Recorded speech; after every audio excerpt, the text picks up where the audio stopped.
Benvinguda sigues, Fàtima de Tortosa. Passa, per favor. Avant, avant. Gràcies.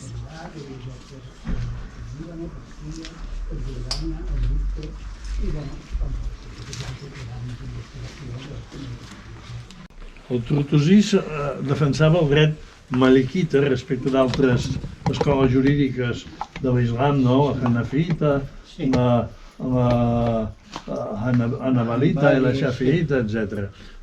Quines característiques tenia aquesta escola jurídica que jo tinc entès que va aprendre a l'Andalus i després la va voler exportar a tots els llocs on va viatjar, a Síria, a Bagdad i a diversos llocs?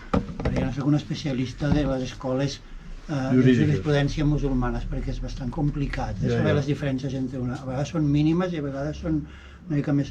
Però en resum, i simplificant, la Maliki és una escola molt de l'ortodòxia musulmana, no té desviacions, no accepta cap mena de desviació que vingui d'inspiració espiritual o personal o de voler introduir canvis. O sigui, sunnita, ortodoxa, sense concessions a sufismes, sense concessions al sufisme ni els fatimites, res, al contrari. És una mica lluitar contra això que ells consideren desviacions. Desviacions, exacte.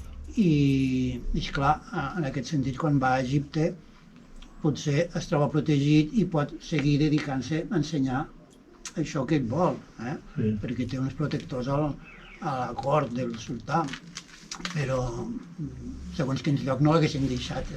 Jo tinc entès que els visirs, hi va haver dos visirs, que jo tinc aquí el Afdal i el Batahi, que són els que el van d'alguna manera recolzar o donar-li suport, perquè en canvi el sultà més aviat era fatimí i ell era fatimí i el hagués considerat pràcticament heretge. Sí, l'hagués considerat heretge, però que tenia una bona defensa.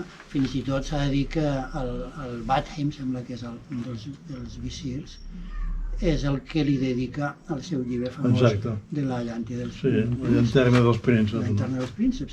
I aquest llibre, bàsicament, si es llegís ara, perquè aquest llibre hi ha una traducció castellana, catalana no, que algú potser podria fer-la.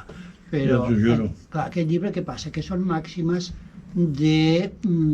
d'ortodòxia islàmica. I avui dia l'ortodòxia islàmica, avui al segle XXI, no està ben vista per Occident.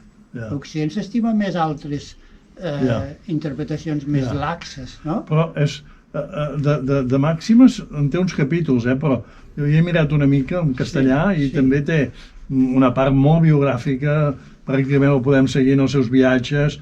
És un llibre bastant potent com a llibre, que no entenc com és que no estigui en català a hores d'ara. Sí, jo tampoc ho entenc, perquè si se vol apropiar a Abu Bakr el-Tortosí com un personatge tortosí dins de lo que és la història de la literatura en les terres de parla catalana, els que hi havia anteriorment, s'hauria de fer alguna cosa. Si el volem apropiar, doncs primer el traduïm, però parlar d'ell i parlar d'aquesta poesia tan famosa i tan bonica, com si fos l'únic, o sigui, quasi li treu l'autenticitat del personatge, perquè ell no es dedicava a fer poesies ni amoroses ni...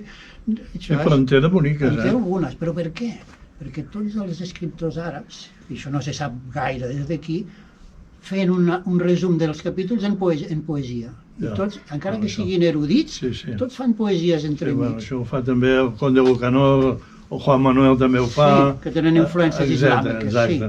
I és cert que aquest senyor va poder viure en un país fatimí com era Egipte, ell es va estar a Alexandria, perquè en el fons era un home de gran fe, molt auster, molt versat en la llei de l'Alcorà, molt pietós, i la gent el va arribar a considerar molt, de manera que hagués sigut bastant impopular tocar-lo. Sí, això és veritat. Jo crec que és així, fins al punt que encara hi ha la tomba, sabeu, d'Abu Bakr, a la ciutat d'Alexandria. Alexandria, sí, a mi m'han dit això. Però és una tomba que potser en el seu moment tenia la seva cosa, però com que Alexandria ha crescut tant, ha quedat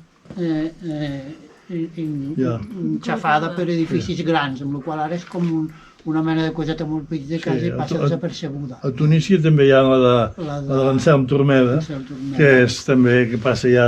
Bueno, aquesta està en un mercat que encara de tant en tant hi passa gent, no? Però la del Tortosí es veu que ha quedat molt... Pensi que hi ha a Alexandria, hi van haver molts altres andalusis que van anar a Orient, perquè era el seu espai natural d'expansió. La la la la la la la la la la da da da da da da da da da da da da da da da da da da da. Són poemes d'Abu Bakr al-Tortosí, i aquest es diu El vent. Voldria aturar aquest vent per si en un racó, un escaire, trobo un eco enmig la gent d'uns mots vostres duts per l'aire. Si el vent em du el vostre nom, esclataré d'alegria. Fas coberta enfront tothom, sereu la llum del meu dia. Rostre i flaire. Per la immensitat dels cels, escruten els ulls la nit, cercant, enmig dels estels, vostre rostre beneït. Rere el rastre de jacins de vostra bellesa albina, vaig flairant tots els camins i aturo aquell qui camina. Tortosa, ciutat envoltada amb muralla i torres, amb un castell per a la defensa. Intramurs hi havia un mercat i unes drassanes on es construïen vaixells. Es deia que els pins dels boscos de la zona eren molt llargs i permetien fer els pals més alts de les embarcacions. A Tortosa acudien mercaders de tota la terra. Llibres a quina biblioteca es poden trobar, a quin país àrab estan, se conserven, i clar, tot això no sé fins a quin punt s'ha estudiat molt. En àrab potser hi hauria més bibliografia, però qui sap avui dia tant d'àrab per a fer aquests... Jo tinc aquí diversos llibres, Sí, perquè no sé exactament de no parla de la làmpada de prínceps o de la llanterna de prínceps, no, un altre que seria Kitab al-Habadith Baliba, que es veu que seria una mena després de risales, que en diuen missatges profètics, cartes profètiques, no?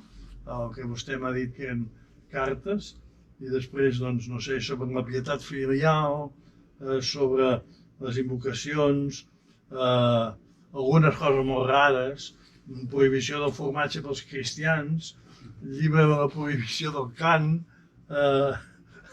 etc. Sigui com sigui, ell les seves opinions les basava sempre en aspectes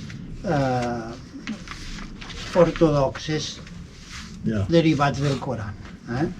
I com això del cant, com aquestes coses, ell devia buscar les frases del Coran que apoyaven una mica les seves creences.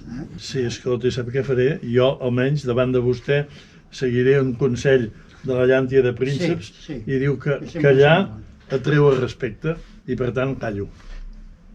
Callem tots, doncs.